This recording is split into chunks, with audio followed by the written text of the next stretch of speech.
Assalamualaikum warahmatullahi wabarakatuh. Perkenalkan, saya Yanti Sulistiana dengan NIM K431867 ingin sedikit menjelaskan tentang pengaturan hormon terhadap kadar kalsium dan fosfat. Langsung saja. Yang pertama adalah pengertian. Kalsium merupakan salah satu komponen utama dari tulang yang ada di dalam tubuh dalam jumlah yang sangat besar. Sekitar 99% kalsium dalam tubuh itu terdapat di tulang dan gigi. Kemudian konsentrasi ion kalsium ekstraseluler relatif lebih rendah atau bahkan jauh lebih rendah daripada konsentrasi di intraseluler. Perbedaan ini dapat terjadi karena daya larut produk dari ion kalsium dan ion fosfat itu sangat rendah. Jika satu ion ditambahkan ke dalam larutan yang lain, sebagian besar akan mengendap dan menjadi kalsium fosfat. Kemudian jika pada tulang, dua ion tersebut bergabung dengan hidroksida untuk membentuk hidroksiapatit, yaitu suatu mineral keras yang membentuk kristal heksagonal. Kemudian, konsentrasi ion kalsium. Konsentrasi ion kalsium dalam plasma secara fisiologis dipertahankan antara 2,2 sampai 2,7 ml. Dari jumlah ini, 45% berasal dari ion kalsium yang terikat pada protein plasma. Kemudian 10% berasal dari ion kalsium yang dikomplekskan dengan anion organik kecil. Kemudian yang 45% berasal dari ion kalsium yang terionisasi bebas. Jadi oleh karena itu, total kalsium tergantung pada konsentrasi plasma protein. Parameter yang relevan secara biologis adalah ion kalsium yang bebas. Kemudian, keseimbangan ion kalsium. Keseimbangan ion kalsium ini dipertahankan oleh dua hormon. Nah, yang pertama adalah hormon paratiroid dan kalsitriol. Hormon paratiroid ini mengatur konsentrasi ion kalsium plasma jangka pendek dengan menyimpannya menjadi cadangan tulang. Kemudian vitamin D secara strategis mempertahankan total simpanan kalsium tubuh. Kemudian yang kedua adalah hormon kalsitonin. Mempunyai peran yang kurang penting sebenarnya. Pada manusia, kalsitonin ini disekresikan oleh sel parafolikular di kelenjar tiroid dan menurunkan konsentrasi kalsium plasma untuk waktu yang singkat dengan menghambat aktivitas osteoklas secara langsung, di mana sistem ini akan dengan cepat kembali ke posisi netral. Selanjutnya adalah regulasi kalsium dan fosfat. Dan di sini ada beberapa diagram, beberapa gambar untuk menjelaskan tentang regulasi kalsium dan fosfat. Nah, dalam regulasi ini terdapat 3 hormon yang penting. Yang pertama adalah vitamin D, kedua adalah paratiroid hormon, kemudian ada kalsitonin. Yang di bagian kanan ini ada gambar hipotalamus. Dalam hipotalamus terdapat kelenjar pituitari dan endingnya akan menghasilkan kelenjar tiroid. Nah, kelenjar tiroid ini berada di tenggorokan kita. Dan di bagian dorsal dari kelenjar tiroid ini terdapat beberapa titik. Nah, di sini ada 4. Ini adalah kelenjar paratiroid. Dan untuk memperlancar penjelasan regulasi kali ini, kita memerlukan gambar, ada gambar tulang, ada gambar ginjal, selanjutnya ini ada gigi dan usus, kemudian ada hati, dan selanjutnya adalah kulit. Nah, jadi ketika plasma kalsium dalam plasma turun, maka akan merangsang kelenjar paratiroid untuk menghasilkan hormon paratiroid. Kemudian hormon paratiroid ini memiliki target utama yaitu tulang, tempat di mana kalsium dan fosfat berada. Nah, di sini kelenjar ini akan merangsang tulang untuk memecah fosfat dan kalsium sehingga fosfat dan kalsium dapat masuk ke dalam plasma. Kemudian kelenjar paratiroid ini juga memiliki target pada ginjal.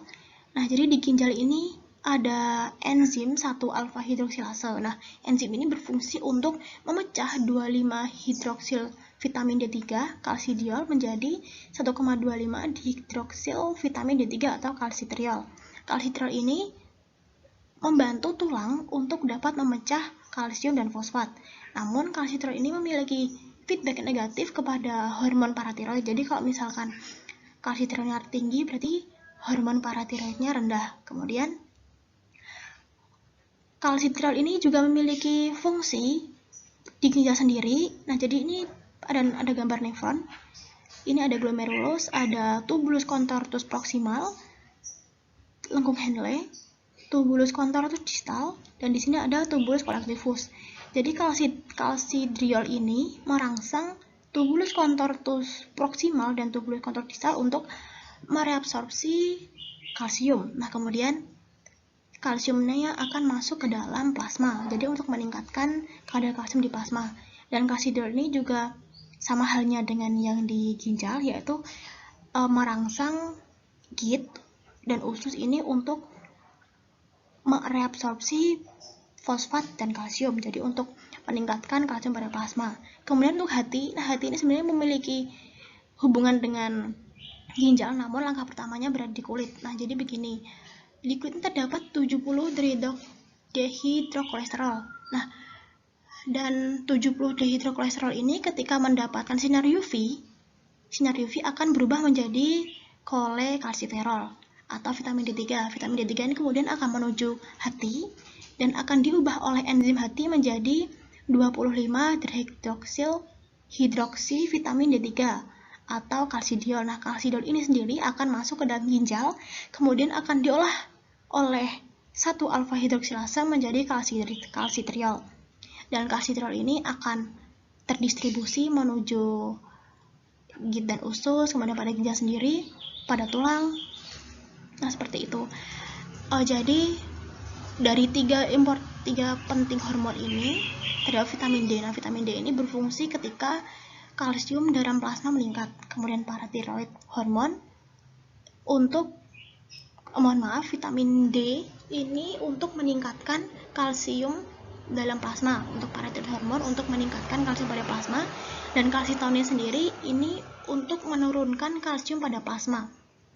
Jadi di sini ada kelenjar tiroid.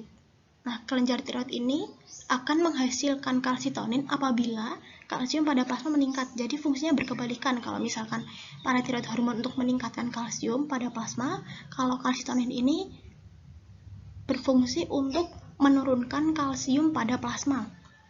Kemudian kita menuju ke tulang. Nah, di sini tulang ini terdiri dari 2 bagian atau 2 komponen. Yang pertama ada osteoblast, yang kedua adalah osteoklas. Namun karena osteoklasnya ini belum aktif, jadi namanya adalah preosteoklas. Kemudian di bagian bawah ini ada struktur sederhana dari tulang. Bagian atasnya ada hard bone atau tulang keras, dan di sini terdapat kolagen dan mineral. Kemudian di bagian bawah ada tulang lunak. Nah, jadi di osteoblast sendiri ini memiliki reseptor, yaitu reseptornya adalah kelenjar atau hormon paratiroid. Nah, ketika hormon paratiroid ini mengenai osteoblast, maka akan menimbulkan 3 efek. Yang pertama adalah osteoblast ini mengalami perkembangbiakan atau proliferasi. Kemudian yang kedua adalah osteoblast akan menghasilkan ring ligan yang dapat berikatan dengan osteoklas, preosteoklas ini. Kemudian yang ketiga adalah akan menghasilkan OPG atau osteoprotegerin. Nah, osteoprotegerin ini memiliki akan menghambat ring ligan dari osteoblast untuk berikatan dengan ring lain, yaitu ring pada preosteoklas. Nah, kemudian kalau misalkan ring ligan dan ring osteoklas ini terikat, maka osteoklas akan mengalami proliferasi dan diferensiasi bahan kimia yang dapat membantu proses perubahan osteoklas menjadi preosteoklas menjadi osteoklas. Nah, setelah ini terjadi, kemudian preosteoklas akan menjadi osteoklas aktif atau disebut osteoklas multilinear. Kemudian osteoklas multilinear ini akan menghasilkan sejenis asam yang akan dapat menggerogoti tulang. Nah, sehingga dalam penggerogotan tulang ini kalsium dan fosfat akan keluar, dan ini akan keluar masuk ke dalam plasma. Jadi kan tadi kalsium dalam plasma kan berkurang atau menurun. Nah, jadi setelah ini dapat keluar, maka akan masuk ke dalam plasma. Namun untuk fungsi osteoblast sebenarnya ini adalah menjadi penyusun utama dari tulang, yaitu memberikan kolagen dan mineral. Untuk kalsitonin ini sebenarnya memiliki fungsi penting dalam regulasi kalsium dan fosfat, namun tidak sepenting adanya paratiroid hormon. Jadi ini adalah penjelasan tentang regulasi kalsium dan fosfat di dalam tubuh. Kemudian ini adalah daftar pustaka yang teman-teman bisa kunjungi, yang saya presentasikan, saya jelaskan tadi berasal dari daftar pustaka tersebut. Kemudian sekian dari penjelasan dari saya, semoga dapat dipahami dengan baik. Maaf apabila ada salah kata. Sekian dan wassalamualaikum warahmatullahi wabarakatuh. Terima kasih.